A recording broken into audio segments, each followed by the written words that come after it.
Apache woman was forced to marry a middle-aged cowboy. She refused his touch until one night. Before we dive into the story, don't forget to like the video and tell us in the comments where you're watching from. The snow thickened as the three riders pushed along the narrow ridge road leading toward the small ranch tucked at the base of the San Juan foothills. The wind cut through the pines with a steady, sharp sound, the kind that made every breath burn in the throat. Tala walked in front of the horses because the men wanted her in sight. Her wrists were marked from the binding that had held her during the long ride, and every step sent a dull ache through her ankles where the cold had stiffened the skin. She tried not to focus on the pain. She kept her back straight and her eyes forward because any sign of weakness made her feel as though she was surrendering a part of herself she still controlled. Her deerskin dress had torn at the hip where one of the men had grabbed her earlier in the day, and the frayed seam across the chest pulled open enough to show the soft line of cleavage she couldn't cover. She didn't waste energy adjusting it. She refused to let these men see her scramble to hide anything they had already exposed. Her hair, braided tight with leather and bone pieces, hung heavy between her shoulder blades, brushing against the thin fur collar she had been given only to prevent frostbite, not comfort. Behind her, the riders murmured about the weather, the trail, and the deal that had been struck to settle a dispute involving stolen cattle and an elder who owed more than he could repay. Tala heard every word. She understood exactly how she ended up here, traded away without a chance to object. The knowledge settled in her stomach like ice. Her tribe's decision still stung more sharply than the cold around her. When they reached the ranch, she saw the cabin first. Thick logs, a sloped roof coated in frost, a fenced corral half buried in drifting snow. Smoke rose from a metal pipe near the back, showing someone was inside before the riders even called out. A smaller shed stood nearby, with a broken window patched by nail boards. Nothing about the place suggested warmth or welcome. It looked like a man had built it only to survive, not to live. The door opened and Boaz Lawrence stepped out slowly, as though his body argued with him every time he moved. He leaned slightly to one side due to an old injury that had never properly healed, and his left hand stayed close to the edge of his coat where a revolver hung low at his hip. His beard caught small bits of frost, his pale blue eyes squinted against the wind, and his shoulders carried a heaviness that made him look older than his years. He didn't look surprised to see them, just tired. Boaz had lived alone for a long time. A fever years ago had taken more from him than he admitted out loud. His wife, his two young children, and a piece of himself that had never grown back. He kept the ranch out of obligation because some habits were hard to abandon. Cattle didn't care about grief. Winters didn't care about memories. Work gave him structure, and silence filled the space where emotion used to be.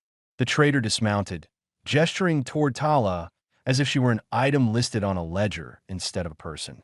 He repeated the terms of the agreement with a tone that suggested Boaz had no right to object. Boaz listened without shifting his posture. He didn't glance at Tala long, only enough to register who she was, a tall, bronze-skinned Apache woman with fierce eyes and a posture that resisted defeat even when exhaustion showed around her mouth. Boaz didn't say he wanted her. He didn't say he didn't want her. He simply nodded because the trade had already been completed miles away, and he knew refusing now would only draw violence to them both. He didn't trust the men delivering her. Their smirks said too much. Their hands sat too eagerly near their rifles. When the rope binding her wrists was cut, Tala pulled her hands close to her stomach and worked her fingers to bring back feeling. The cold stung sharply through the cracked skin. She didn't speak. She wasn't sure what would happen if she did. Instead, she studied Boaz with a guarded expression, trying to see whether he was another threat or something quieter. She found no hunger or cruelty in his gaze, just restraint. The riders didn't linger. They mounted again and left without ceremony, disappearing into the blur of falling snow.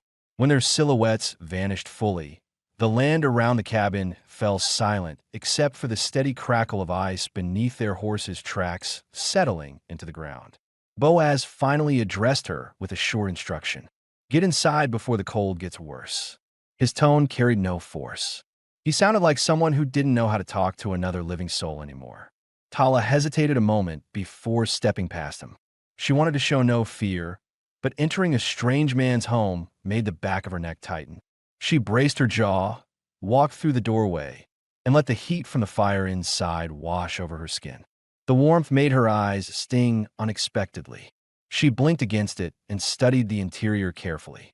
The cabin had a single large room with a kitchen area near the window, a sturdy table that looked hand-built, and a stone fireplace stacked with heavy logs. The place smelled faintly of smoke, pine sap, and old leather. Ducks hung cleaned and strung near the back door. A coat rack held only two garments, his coat and what looked like an old, faintly feminine shawl no one had worn in many years. Tala's instincts kicked in. She checked corners, doorways, and the distance between herself and the exit out of habit gained from months of uncertainty.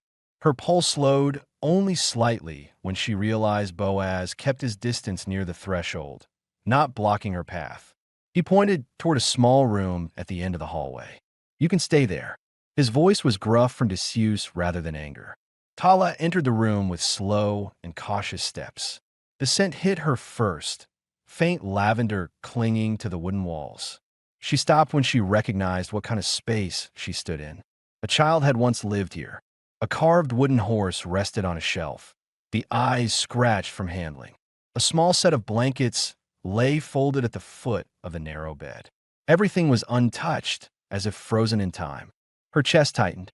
It was the first moment since morning that fear pushed past her anger. Not fear of Boaz harming her. Fear of the unknown life ahead. Fear of being swallowed by a place built on grief she barely understood. Her jaw clenched as she sat on the edge of the bed and pressed her palms against the rough quilt to ground herself.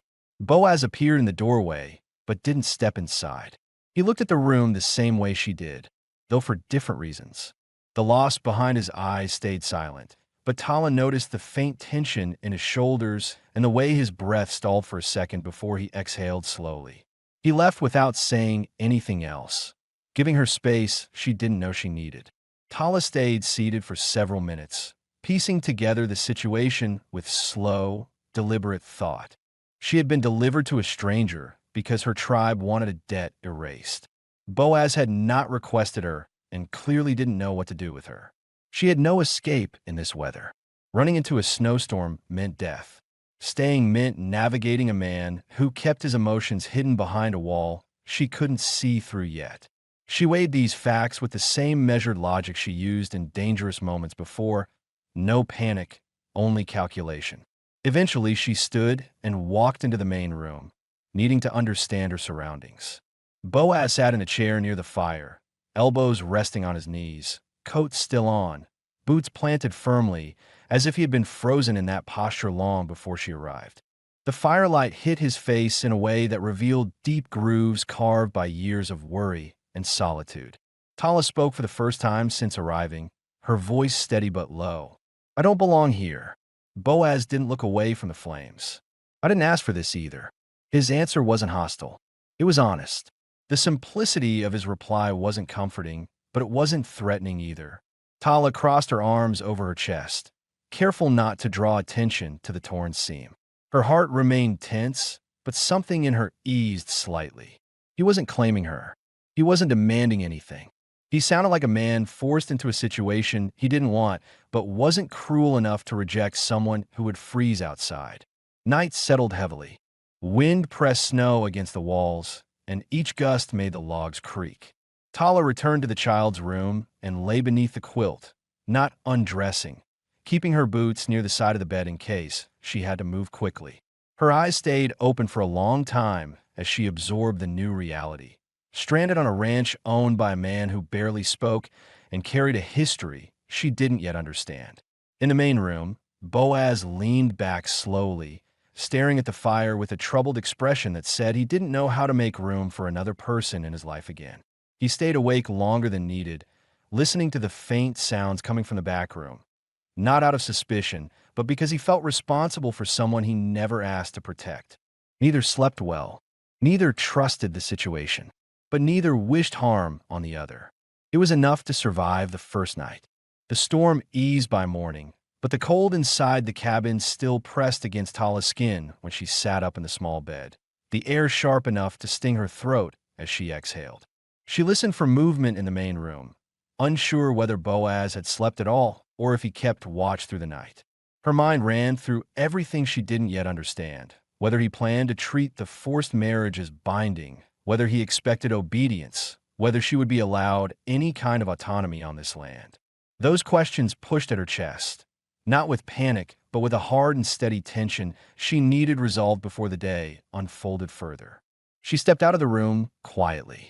The floorboards felt cold under her feet, and as she walked toward the main room, she noticed the smell of fresh coffee rising from a dented tin pot on the table.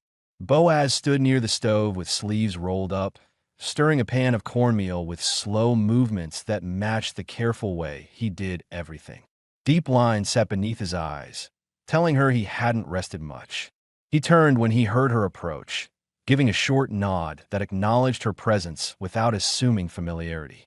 Tala stopped a few paces from him, studying him with a guarded expression, unsure how to begin a day in a place where nothing belonged to her except her choices. The frayed edge of her dress brushed against her thigh as she shifted her weight, and she saw him glance at the tear before he quickly looked away, not out of discomfort, but because he seemed determined not to make her feel cornered. Before she could speak, he cleared his throat. "There's food if you want it." His voice carried a firm, steady tone meant to offer clarity. No demands, no assumptions. Tala stepped closer to the stove, keeping enough distance to move freely. She wasn't hungry, but refusing food would be foolish in winter, so she accepted a bowl when he handed it to her.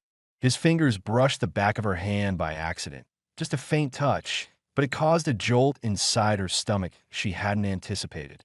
She tightened her grip on the bowl to steady herself. They sat across from each other at the table. Tala ate slowly, trying to understand more about him through silence. Boaz focused on his own breakfast, but paused every so often as if deciding whether to say something. Eventually, he broke the quiet with a statement practical enough to avoid sounding personal. "Storm's not done for the week. Woodpile's low. Livestock needs checking before the drifts get too high." She listened carefully. His tone wasn't asking her to work, but the message was clear. Survival demanded routine. She needed to know whether he expected her to contribute or stay inside. She asked plainly, "What do you need from me?" Boaz looked up with a faint frown, not from annoyance, but from surprise. She addressed the uncertainty directly.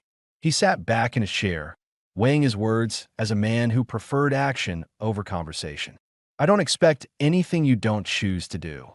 That answer eased part of the tension in Tala's chest, though it brought new questions. What he believed a marriage was supposed to look like now, what boundaries he thought existed between them, and whether he intended to maintain distance forever. She studied his face for any sign of deception, but found none. Just blunt honesty shaped by years alone. Tala finished eating, set the bowl aside, and asked something else she needed clarity on.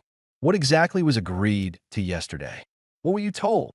She needed to know how much of her life had been decided without her knowledge. He rubbed the back of his neck, showing the discomfort this topic brought him. The trader said your people owed more cattle than they could pay. Said this was how they planned to settle it.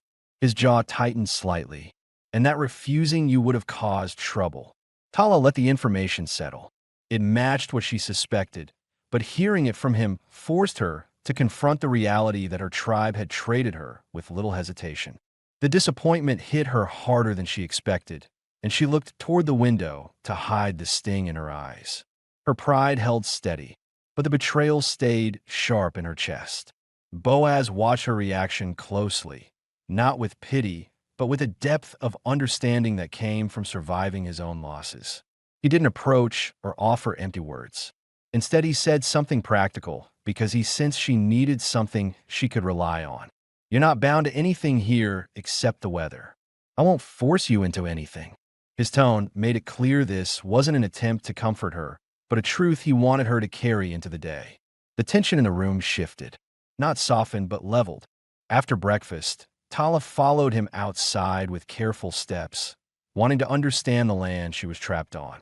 The cold bit at her cheeks, and her breath rose in thick clouds. The snow reached halfway up the fence posts, and the corral gate creaked when Boaz pushed against it. He moved with a stiff limp, more noticeable in the daylight, and Tala's eyes traced how his entire stance adjusted to compensate for the injury. The limp wasn't from yesterday's travel. It was old. She realized he must live in a constant dull ache. He didn't mention it. Men like him didn't. As they walked toward the barn, Tala scanned the ranch with a trained gaze, identifying which areas collected the most snow, which parts of the fence sagged, and where predators might slip through after dusk. She had grown up in harshland too. She knew survival demanded awareness of the smallest details. Boaz noticed her assessing the place and slowed his pace, giving her space to walk beside him if she wanted. She didn't join him fully, but she didn't fall behind either. At the barn, they checked the animals together. A few cattle huddled near the back, their breath puffing in quick bursts. A bay mare stomped lightly inside her stall, snorting out warm air. Tala kept her distance at first, but when the mare bobbed her head toward her, Tala moved closer, extending a hand quietly. The horse sniffed her fingers and relaxed. Boaz watched the interaction, intrigued but silent. "You handle animals well," he said after a moment. "I grew up doing it," she answered without bragging, only stating fact. He nodded once, filing that information away. It mattered. Skills meant something out here. They spent the rest of the morning clearing snow from the path around the barn and breaking ice from the water trough. Tala worked with a focus shaped by years of responsibility, and Boaz kept glancing at her with a subtle shift in his expression. Not admiration, not attraction yet, but recognition that she wasn't someone meant to be owned or pitted. She had strength suited for this land. When they returned to the cabin, her fingers were numb. He noticed immediately and set a tin cup of warm broth in front of her before removing his coat. The gesture was small, but she felt the intentionality behind it. He wasn't trying to ease her into obedience or gratitude. He was treating her as someone sharing the same space, the same winter, the same need for warmth. Tala wrapped her hands around the cup, feeling the heat seep into her palms. She watched him stoke the fire with steady movements, and for the first time since arriving, the fear that he might treat her as property eased enough for her shoulders to drop a fraction. He broke the quiet again, this time with a question she didn't expect. "Do you want to send word to anyone? If the weather clears, I could try riding out." She didn't answer right away. The people she once trusted had traded her away. There was no message worth sending. She lifted her chin slightly and said, "There's no one who needs my words." He accepted that answer with a short nod and didn't press further. Evening light settled across the snow outside, casting the cabin in a soft blue glow. Tala sat near the fire while Boaz worked at the table repairing a broken leather strap. Neither spoke, but the silence felt different from the night before. Less tense, more aware. Tala watched the flame flicker against the log and tried to piece together her next steps. Running wasn't possible yet.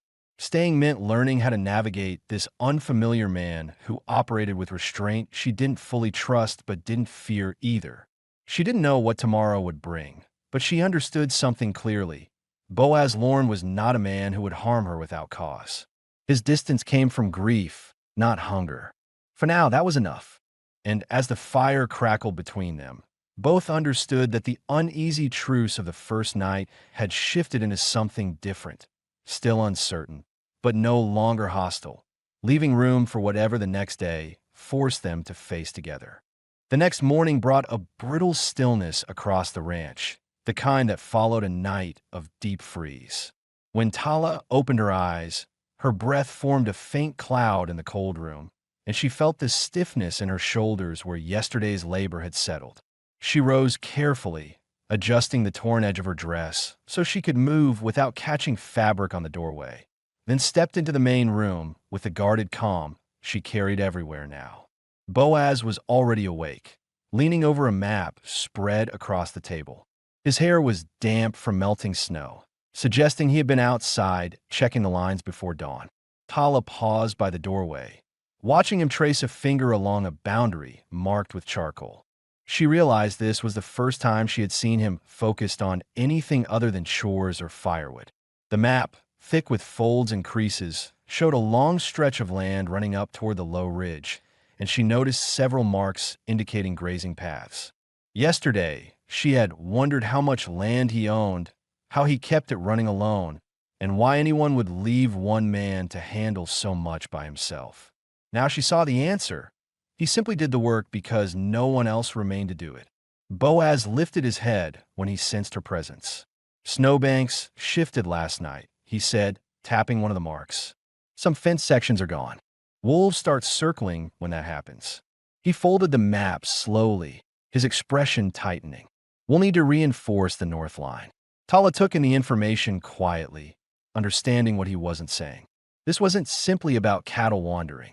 Missing fences meant predators could move in closer. Survival in winter required constant vigilance, and the two of them were the only ones capable of holding the line. She stepped closer and asked, "What tools do you have for repairs?" The question caught him off guard, not because she asked, but because she expected to help. He slid the toolbox toward her so she could see the contents. Inside were metal nails, a worn hammer, and strands of wire wrapped tightly around wooden dowels. "We'll take these," he said, "but the walk's long. Snow's deep in some areas." He waited to see if she hesitated. She didn't. Before leaving, Tala took a moment to warm her hands at the fire. As she did, she noticed something on a nearby shelf she hadn't seen before. A small leather journal with pages curling at the edges. It wasn't decorative. It showed signs of being read often, the spine softened by years of use. She stepped closer, but Boaz moved between her and the shelf with a subtle shift of his shoulders. He wasn't harsh about it, only protective. The journal clearly belonged to someone who mattered. He didn't explain, and she didn't ask. But the movement told her what she needed to know. There were memories in this cabin he wasn't ready to share. They stepped outside into snow that reached halfway up Tala's calves. Her breath caught at the sudden cold, but she steadied herself and followed him toward the dim ridgeline. Their footsteps made deep impressions as they climbed the gentle slope. Boaz set a steady pace despite his limp, and Tala noted how he never mentioned the pain, but adjusted his stride to minimize strain. She adjusted her own pace naturally, neither slowing nor rushing him, and that small, unspoken coordination eased some of the tension that still lingered between them. The first missing fence section appeared near a cluster of bare aspens. The wood lay half-buried under fresh powder where a snowdrift had pushed it over. Boaz crouched to lift one of the posts, but Tala stepped forward and took the heavier side without waiting for instruction. He looked at her with a brief flicker of surprise. "You don't need to strain yourself." "I know," she replied calmly, gripping the wood with both hands. "But it won't move itself." Her tone wasn't defiant. It was practical. Together they lifted the post and pushed it upright. Boaz hammered the wire into place, and Tala held steady until the line tightened. The work was slow and demanding. Each new section revealed another break. At one point, Tala stopped to brush snow off her face, her cheeks flushed from the cold. Boaz watched her for a moment, noticing her determination and the steady control in her movements. She worked like someone accustomed to harsh conditions, and he realized she was not a burden the way others might have expected her to be. As they moved deeper along the line, Tala asked something that had weighed on her since yesterday. "When the trader brought me, did he say anything else? Anything about why they chose you?" It was a question she had avoided, but uncertainty about her fate gnawed at her. Boaz kept his eyes on the fence he was repairing. "He said your elder didn't want trouble with the surrounding ranchers. They thought giving you to someone who lived far out would keep tensions down." His jaw responded with a faint tightening. "They chose distance, not kindness." The answer stung more sharply than she expected, but she kept her expression neutral. Tala had suspected it was a political move, but hearing it out loud clarified the cold logic behind her exile. She tightened the wire in her hands, grounding herself in the task. By midday, they reached a section where tracks crossed the snow. Tala crouched and studied them closely. "These aren't wolves," she said softly. "These are from a man on foot." She pointed at the depth and spacing. He was moving fast. Boaz bent beside her, his expression sharpening. Nobody should be out here this far unless they're lost or looking for something. He scanned the tree-line, his hand resting near the handle of his revolver. Tala followed his gaze, her instincts tightening.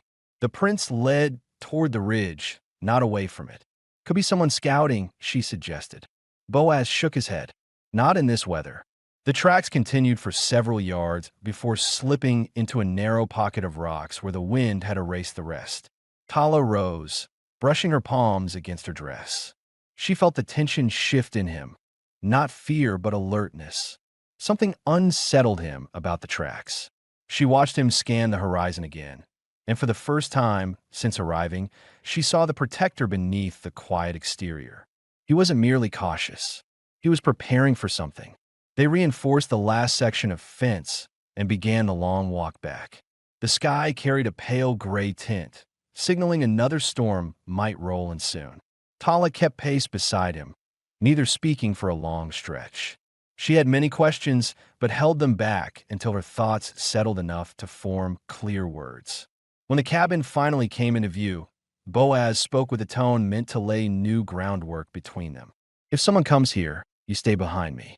You don't open that door for anyone unless you know their voice. It wasn't a command. It was an understanding of danger. Tala met his eyes. If someone comes here, I stand with you. Not behind you. He didn't argue. He looked at her for a moment, measuring her resolve, then nodded once. It was the closest he had come to acknowledging her as a partner rather than an obligation. Inside the cabin, Tala removed her boots and warmed her hands near the fire while Boaz set the toolbox aside. She caught him glancing at her fingers, red from the cold and slightly scraped, and he reached into a drawer for a small tin of salve. He placed it on the table without speaking, letting her choose whether to accept the gesture. After a moment, she opened it and rubbed the mixture over her knuckles. The faint scent of pine filled the air. This time, he didn't look away. He studied her hands with quiet attention, noting every detail. The shift between them deepened, not romantic yet, but human. The tracks in the snow remained on both their minds, but they didn't voice their concerns. The cabin grew dim as afternoon turned toward dusk, and Tala felt a new awareness settle between them. They were two people with different paths forced into the same winter, but today revealed something vital. They worked well together, not because they had been traded into a bond, but because each relied on the other's strength without needing to say it. As the last light faded, Tala sat near the fire and Boaz took his usual chair on the opposite side of the room. Silence stretched between them again, but it was no longer tense or wary. It carried recognition. Outside, the snow fell softly across the land. Inside, something between them shifted again, not loudly, not dramatically, but quietly enough that both felt it, and both waited, without speaking, to see what tomorrow would demand. Tala woke before sunrise, the cabin dim except for the faint orange glow coming from the bank coals Boaz had covered the night before. The air was cold enough that her breath clouded as she exhaled. She stretched her fingers slowly, feeling the soreness from yesterday's fence repairs. She had worked harder than she expected, yet it gave her something she desperately needed, a sense of usefulness in a life stripped of choice. When she stepped into the main room, she saw Boaz sitting at the table, sharpening a knife with a steady rhythm. His posture was rigid, his shoulders lifted slightly as though he had spent most of the night thinking rather than sleeping. A fresh pot of coffee rested near the edge of the stove, and the smell filled the cabin with a warmth that didn't match the tension on his face. He stopped sharpening the knife when he noticed her. Tracks yesterday weren't from any of the locals, he said quietly, answering a question she had not asked but had been turning over in her mind. I checked the rest of the ridge after you went to bed. Whoever was out there wasn't passing through. They were watching something. Tala stepped closer, absorbing every detail. Watching us. That's what I'm trying to figure out. His voice held a restrained edge, not fear, but calculation. The snow covered the trail halfway down the ridge, but I found broken branches near the south slope. Someone stayed long enough to scout. Tala folded her arms, thinking through the possibilities. The traitor from before? Boaz shook his head. He wouldn't come back alone. Her eyes narrowed. Someone from my band? It was a question she dreaded asking, because the idea of anyone coming after her now made her stomach knot. If they regretted the trade, they would have come openly. If they wanted her back for reasons not spoken, they would move like shadows. Boaz studied her reaction, recognizing the tension in her jaw. I don't know, but I won't let anyone take you off this land against your will. He didn't raise his voice. He didn't have to. The certainty in his tone was enough. The statement stirred something in Tala's chest, an unexpected warmth she couldn't identify, something different from gratitude or relief. She pushed it aside, focusing instead on the day ahead. Boaz stood, pulled on his coat, and opened the door to check the sky. A thin strip of pale gold stretched across the horizon.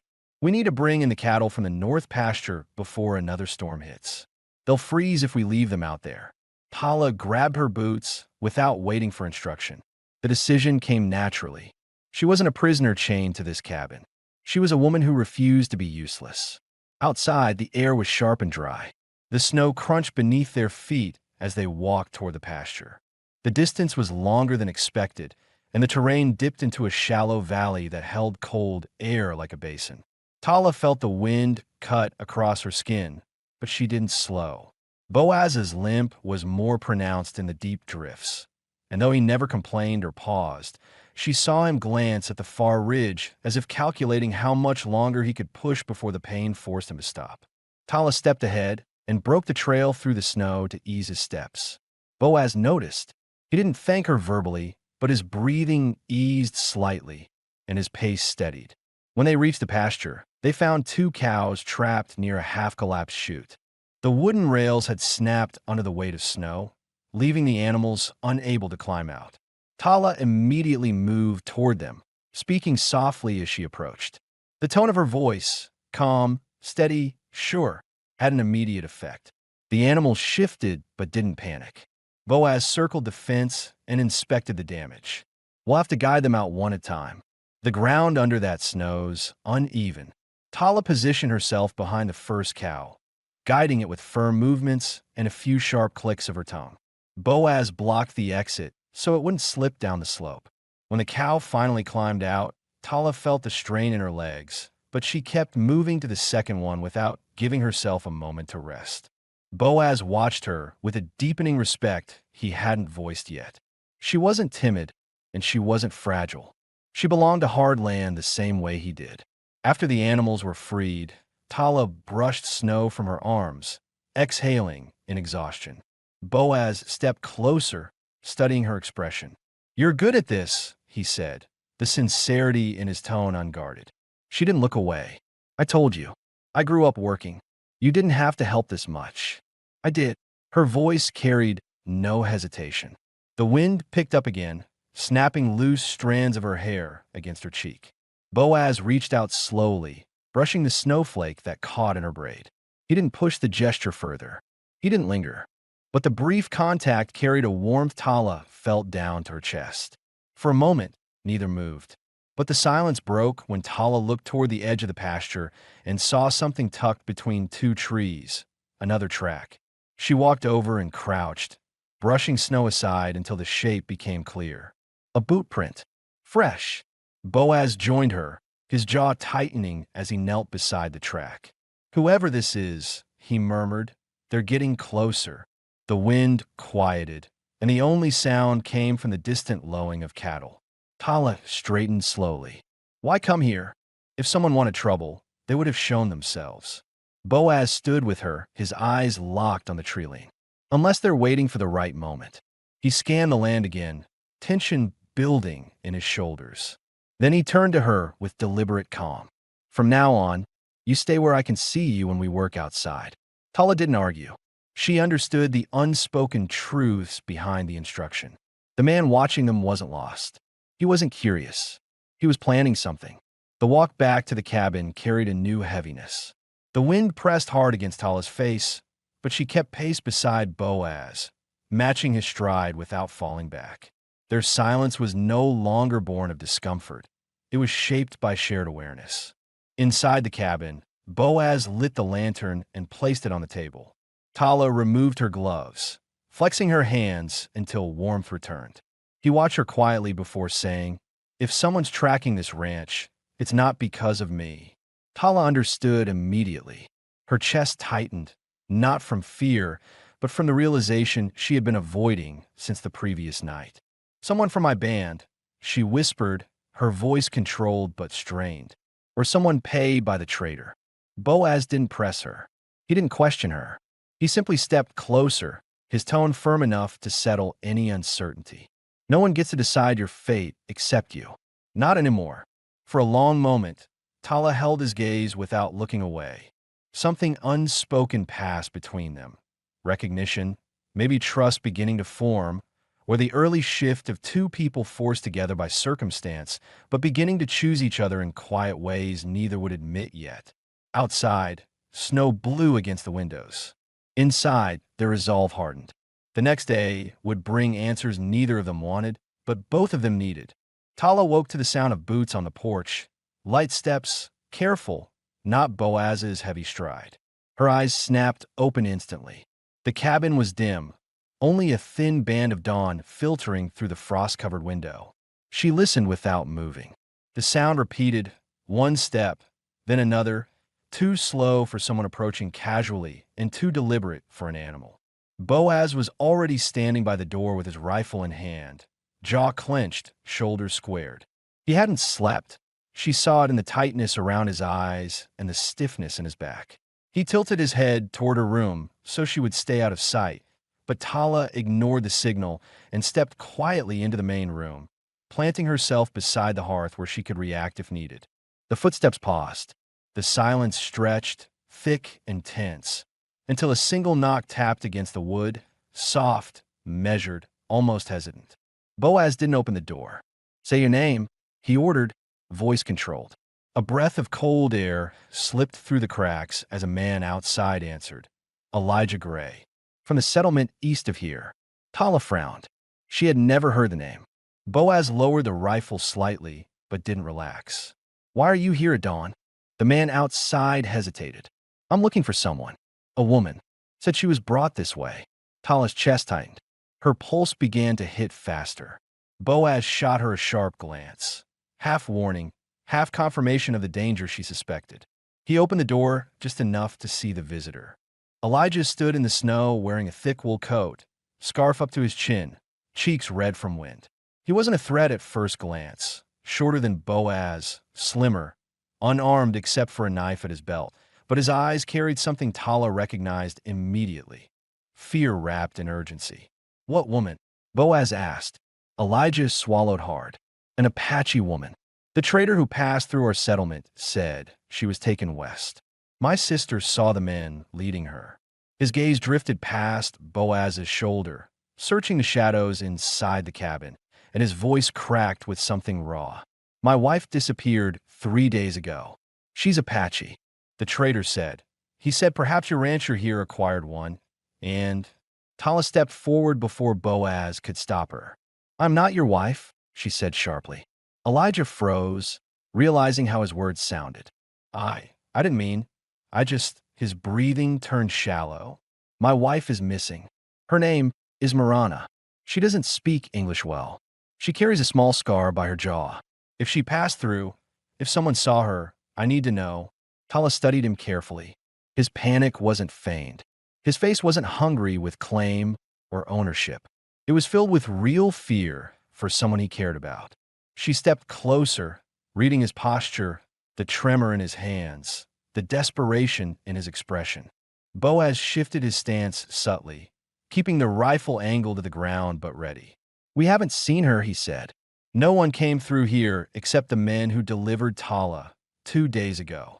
Elijah's shoulders sagged, and his breath left him in a painful exhale. "The trader lied then. He said she was sold west. Said she was seen near your land." Tala felt a tightening behind her ribs. Something wasn't right. She asked, "Did the trader give a reason why she'd be taken?" Elijah looked down at the snow. Shame crept across his features. "Our settlement doesn't accept Apache folk. We lived outside the main cluster. People talked. People disliked our marriage. When she went missing, they said she ran. but she wouldn't leave without leaving a sign for me. His voice faltered. Someone took her. I know it. Tala absorbed every detail. His sincerity, his fear, his helplessness. Something inside her shifted, a memory of her own betrayal rising with unwelcome clarity. She understood this man's desperation far too well. Boaz closed the door halfway, allowing Tala a private moment with him. You think he's telling the truth? He murmured. Yes, Tala replied. And if Marana was taken, it wasn't by accident. Boaz nodded slowly, mind working through possibilities. Those tracks yesterday, they weren't from him. He'd have approached openly. Tala crossed her arms, the weight of the situation settling heavily. Someone is moving through this land. Someone who knows how to keep distance. Boaz opened the door again, softer this time. Elijah, the tracks we found weren't yours. Someone is watching the ridge. Someone moving quietly. He hesitated, then asked, Does your wife have enemies? Elijah's throat tightened. Anyone who hates Apache people counts. And there are many. Boaz motioned him inside briefly to get warm.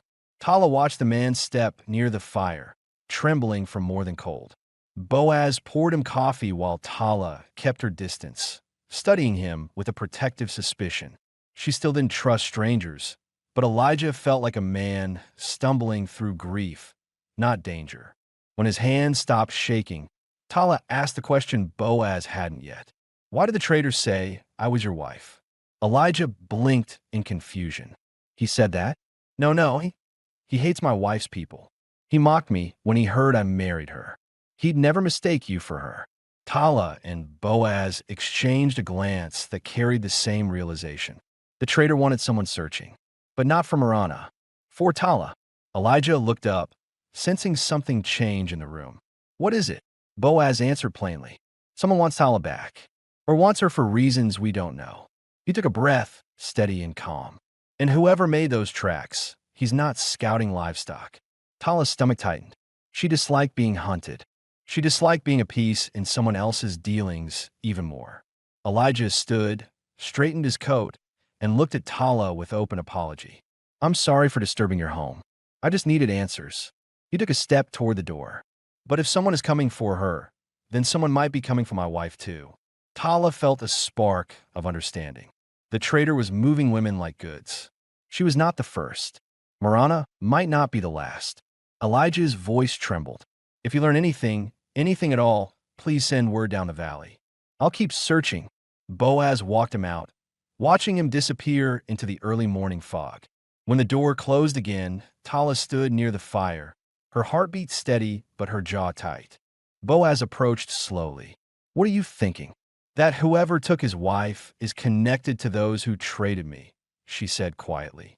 And if they want me back, her eyes hardened. They won't stop. Boaz nodded, calm but resolute. Then we make sure they don't reach this cabin. Tala stepped closer, her breath warming the space between them. For the first time, she didn't hide the fear or the anger rising inside her. I'm tired of being moved like an object. Boaz didn't touch her, but he lowered his voice in a tone she had never heard from him before, solid, grounding, certain. No one takes you from here, not while I'm standing. The weight of his promise settled deep inside her. Outside, the wind shifted. Inside, something else shifted too, an alliance no longer born of circumstance, but of shared danger. And the threat stalking the ridge finally had a name in Tala's mind. Whoever they were coming for her, and she was done running. The snow eased by midday, leaving a thin crust of ice along the porch railings as Tala stepped outside to gather more firewood. She scanned the ridge instinctively, searching for any sign of movement. The unease from the boot print yesterday and Elijah's visit still lingered deep in her chest, a quiet warning she couldn't ignore. Boaz locked the stable gate behind him and came toward her with a measured stride. He had spent the morning reinforcing the shutters, his tools left neatly beside the door. We need to talk, he said, voice low. Tala braced herself. There were too many unanswered pieces.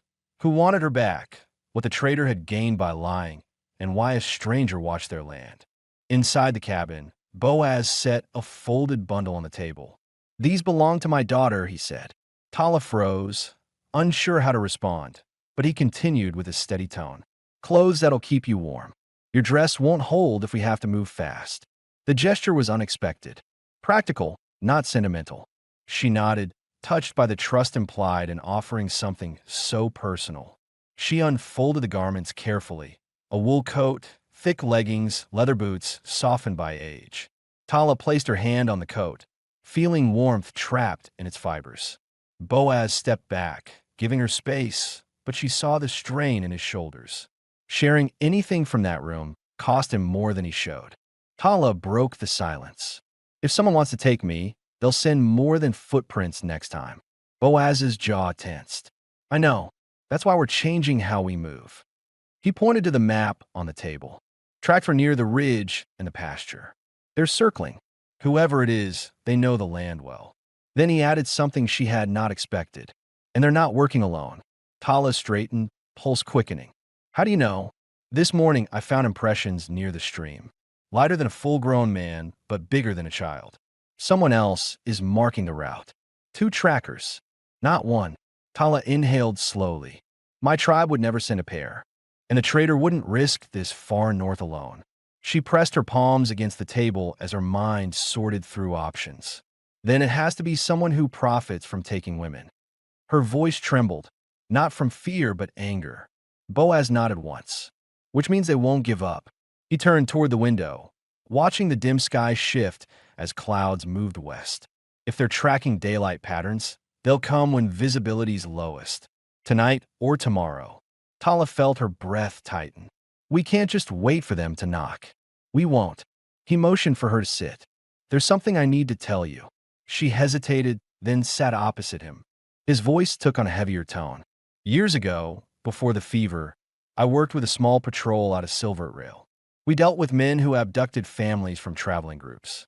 They moved fast, changed routes often, always in pairs." His eyes darkened with memory. The man who led them had a scar across his jaw, the same mark Elijah described on his wife. Tala went still. "You think the same men took her?" "I think a trader dealt with them. And I think they traded you for coin." It fit too well. The secrecy, the forced marriage, the lies. Someone had sold her into whatever network these men ran, and Boaz's ranch had simply been the nearest point to drop her. Fury built inside her like a tightening band, but she forced herself to speak calmly. "If they come, we fight. I won't let anyone drag me from here." Boaz sat back slowly, studying her with a quiet resolve. "I know, but you need to understand something." He leaned in, voice steady. "If this turns into a standoff, I'll have to reveal who I used to be. That might draw attention you don't want." Tala knew what he meant. Lawmen, settlers, the kind of attention that saw an Apache woman not as a wife, but as property. "I'm not afraid of your past," she said softly, "but I need to know what you're planning." His answer came without hesitation. "I'm taking you off this land tonight." Tala's stomach tightened. "Running won't fix this." "We're not running," he countered. "We're picking the ground where we stand. If they find us here, they'll burn through the cabin and force us out." "Out there," he pointed toward a narrow canyon hidden beyond the ridge. "I know every turn, every blind corner. If they chase us, we control the fight." Tala breathed out slowly. She hated fleeing, but she trusted his judgment more than she expected. "Then we leave when the light drops." She stood and packed what little she owned. Boaz prepared 2 horses, loading his rifle, extra rounds, blankets, and enough food for a single night. When the last of the supplies were tied down, he paused beside her. "You're choosing this," he said, not asking, not warning, just confirming. Tala met his eyes, fierce and certain. "I'm choosing to live." The wind shifted outside, carrying a sound Tala had not heard before, a faint crunch of footsteps far beyond the barn. Boaz extinguished the lantern. "Time's up," and together, they slipped into the growing dusk, leaving the cabin behind as shadows gathered along the ridge where 2 figures watched from a distance. The sky dimmed into a cold blue haze as Boaz and Tala guided their horses along the narrow trail, leading away from the ranch. Snow drifted lightly, gathering on their cloaks, and every sound felt sharper, branches shifting, distant wind scraping against rock, the soft crunch of hooves breaking the crusted surface. Tala kept glancing behind them, watching for silhouettes in the growing dusk. Boaz had instructed her to stay close, and she did, though her chest tightened each time the wind bent the trees in a way that mimicked movement. They climbed a steep rise toward the canyon Boaz mentioned. Tala had never seen it before, but she recognized the strategic value instantly, a natural funnel with jagged rock walls narrowing the path into tight bends. Anyone chasing them would have to expose themselves to reach the center. She could see why Boaz had chosen it. As they reached the first bend, Boaz guided the horses into a shallow hollow sheltered by tall boulders. "We'll lead them on foot from here," he said quietly, lowering his voice out of instinct. Tala dismounted, pulling her borrowed coat tight, and helped him guide the horses deeper into the hollow where the snow lay untouched. She noticed something then, a faint set of tracks further inside, not from animals, but from a person who had passed through days earlier. Tala crouched beside them, brushing away the thin frost. "These aren't new," she murmured. "Someone used this path before, but not recently." Boaz knelt beside her, narrowing his eyes. "They're scouting routes," he said. "They're mapping the area the same way I did years ago." Tala looked at him sharply. "You used to trap men like this." "I used to hunt men who took advantage of others," he corrected, not looking away from the tracks. "That's what I'm doing now." It answered a question she had been holding since the night she arrived. Why a man so carrying grief still watched the land like a soldier waiting for trouble. Boaz wasn't running from his past. He was shaped by it. He motioned her forward, and they continued deeper through the canyon until the walls tightened into a narrow throat where the wind barely reached. Snow lay undisturbed here, thick and soft. Boaz stopped near a ridge of stone jutting out from the wall, its underside hollowed by time. "This will shield us from wind and hide the horses," he said. "We wait here until they show themselves, or until we know they've passed." Tala nodded, though the idea of waiting unsettled her more than fighting. She paced once, testing the ground. The snow was powdery but firm beneath the surface. The canyon walls offered no echo, meaning sound would travel clearly. Useful, but also dangerous. As she walked, Tala asked something she had avoided until now. "Why would these men want me back? They already exchanged me. What use am I to them?"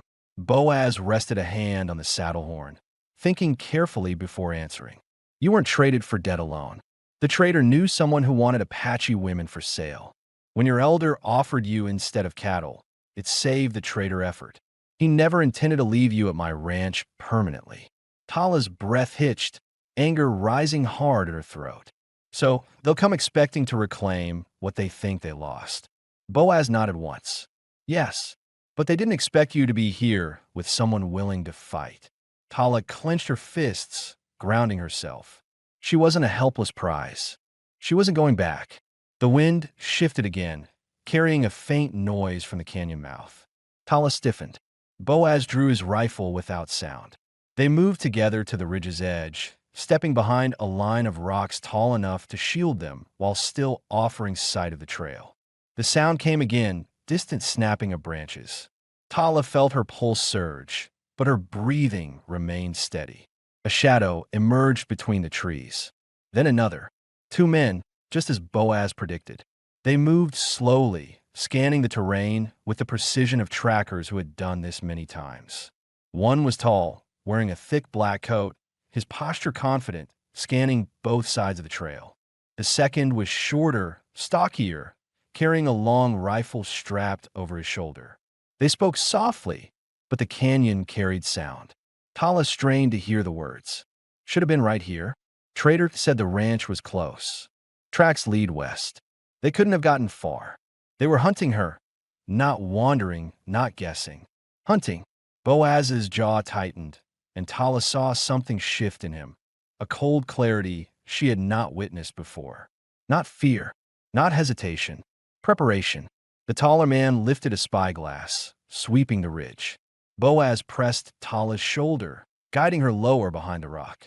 His hand lingered a moment longer than necessary, not out of romance, but out of a protective instinct so sharp she felt it through her bones. They don't know the canyon, Boaz whispered. They'll walk right into the narrow ground. That's where we take the advantage. Her pulse steadied. What do you need me to do? He looked at her with a calculated seriousness. I need you to listen. Don't rush. Don't break cover until I say. These men aren't amateurs. Tala nodded once. She wasn't reckless. She wasn't naive. But then she added, I won't hide if you're in danger. A faint exhale left him.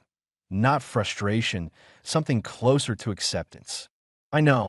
They waited. The two men moved deeper into the canyon, weapons ready, senses alert. Tala watched every detail.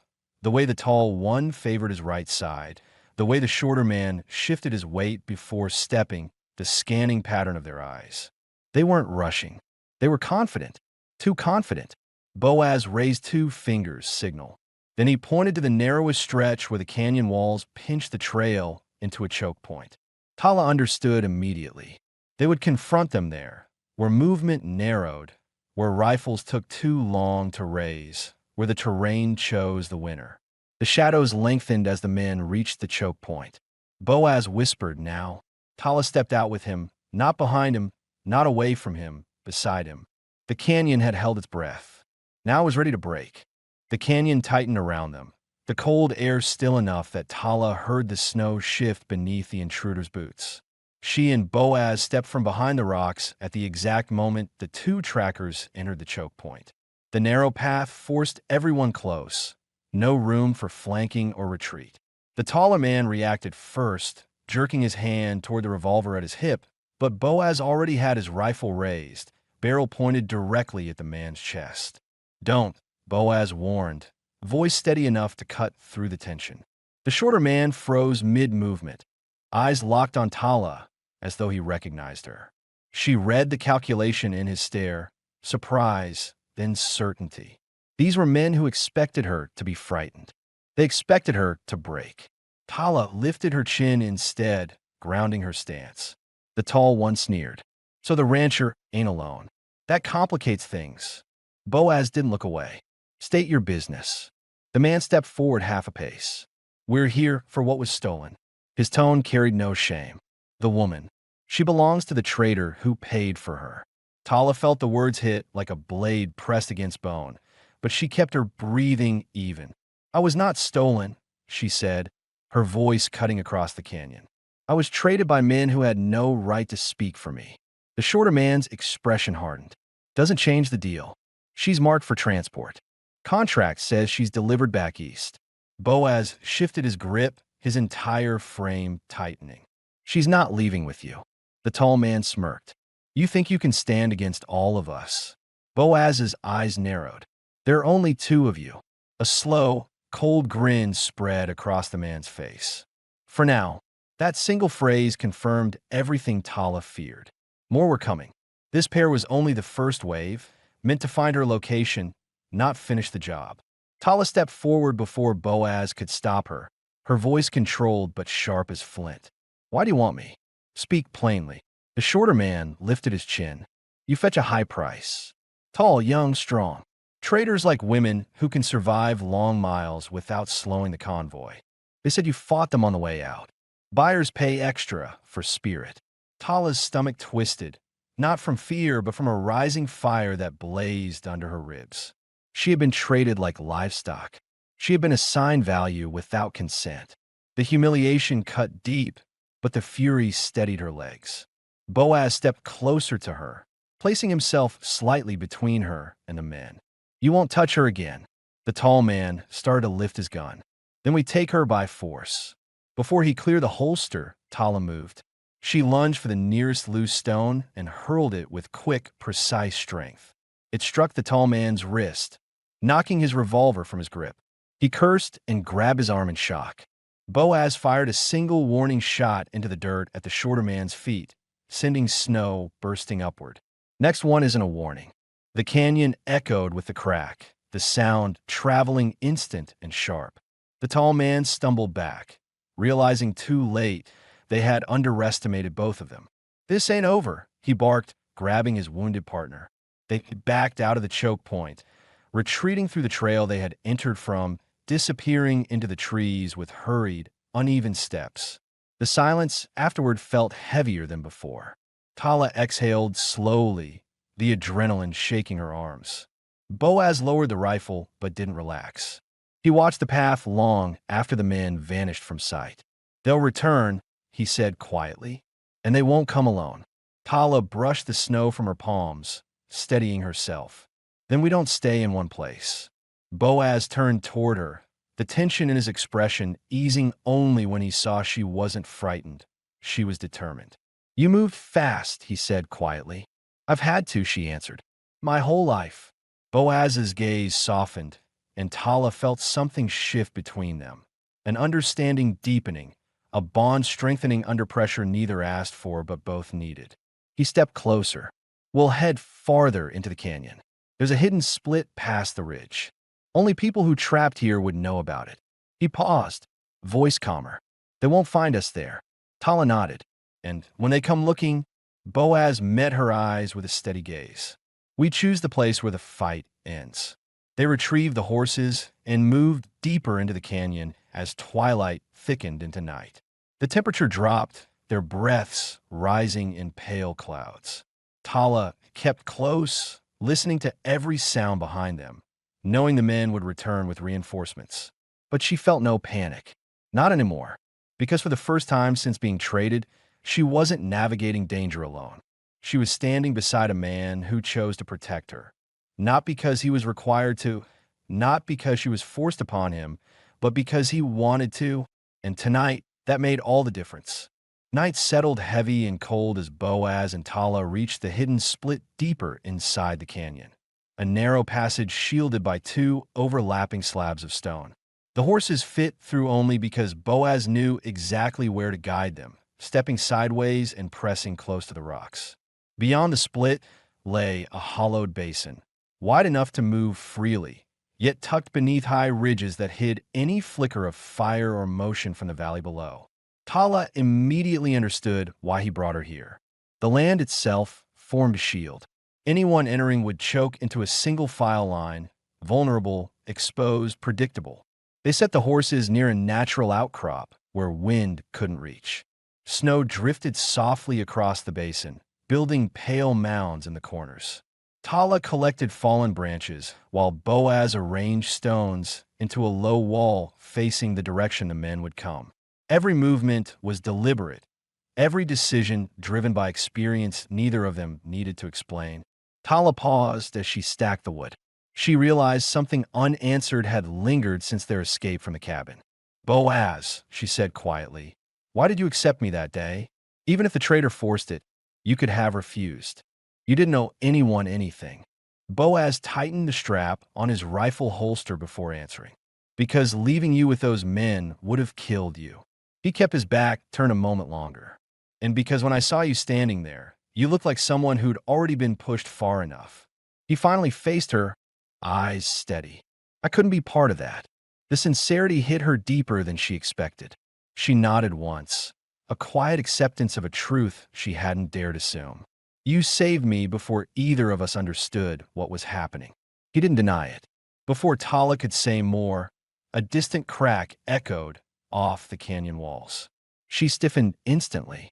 Boaz moved beside her, listening closely. The sound came again, branches snapping, snow shifting under weight. More than two men this time. A group, approaching fast. Boaz gestured for her to stand behind the stone wall. "When they enter, they'll aim high to drive us into the open. Stay low. I'll draw their attention." Tala shook her head, stepping beside him instead of behind him. "I'm not hiding while you face them alone." He didn't argue. That silent agreement between them had been forged days ago. Moments later, three silhouettes emerged at the mouth of the narrow passage. One tall, one broad-shouldered, one carrying a lantern that swung in an arc across the canyon floor. Their footsteps scraped against rock, the sound carrying crisp and sharp through the still air. The tall man shouted, "Rancher, we know you're here. Hand over the woman, and no one dies tonight." Tala felt a surge of anger at the word woman, spoken like a possession. She steadied herself, keeping her breath even. Boaz stepped forward, rifle braced against his shoulder. If you want her, walk up here and take her." The tall man laughed, the sound hollow and confident. "How about 5 more behind us? You're outnumbered." Boaz didn't move, didn't falter. "Then come find out what you're walking into." The lantern swung again, and suddenly the men understood the terrain. The path narrowed into a bottleneck. They couldn't spread out. They couldn't flank. Their advantage vanished the moment they stepped into the canyon. The man holding the lantern muttered something urgent, but the tall one shoved him forward. "Go. He won't shoot first." He was wrong. Boaz fired a warning shot at the rock above their heads, sending shards of stone raining down. The lantern bearers stumbled back, dropping the lantern, extinguishing the only light they carried. Shadows swallowed them instantly. Tala moved with quick precision, dragging a snow-covered branch into the choke point and igniting it from the ember Boaz had prepared earlier. The flames flared upward, lighting the narrow ground in a harsh orange glow. The intruders froze, exposed in full view. The broad-shouldered man lunged, trying to charge through the path. Boaz fired again, not to kill, but to disable, hitting the man's thigh and sending him collapsing into the snow with a cry of pain. The others behind him hesitated, realizing they'd been funneled into a trap. The tall man tried to retreat, shouting, "Fall back. We regroup and come from the ridge." Tala stepped forward before he could flee, lifting the stone branch she'd been holding. Her voice carried across the canyon with fierce clarity. "If you come again, I won't let you walk away."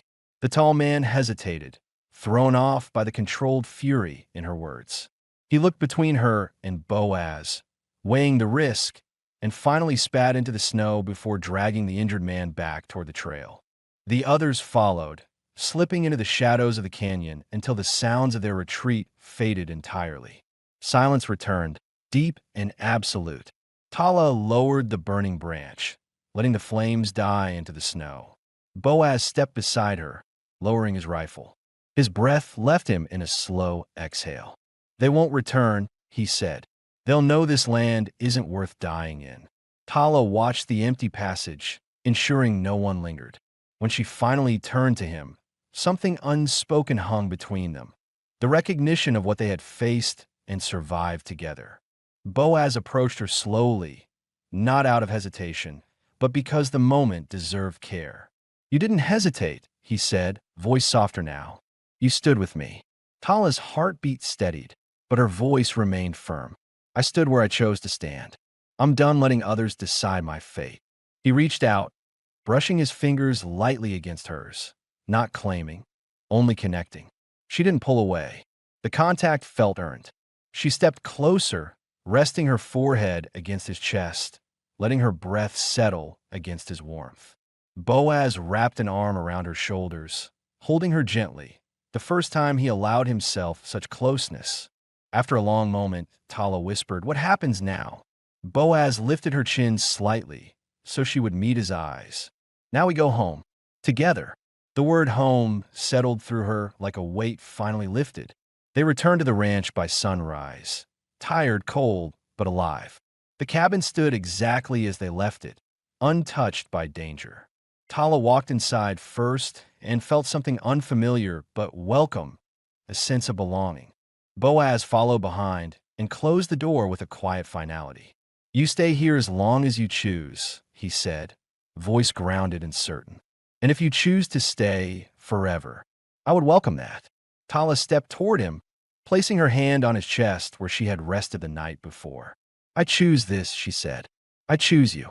Boaz cupped her face gently, and their foreheads touched in a quiet, deliberate closeness. No fear, no uncertainty, only mutual choice. Outside, the wind moved softly across the land. Inside, Tala and Boaz began a life not formed by trade, force, or survival alone, but by the decision to stay beside one another, morning after morning, for every winter that followed.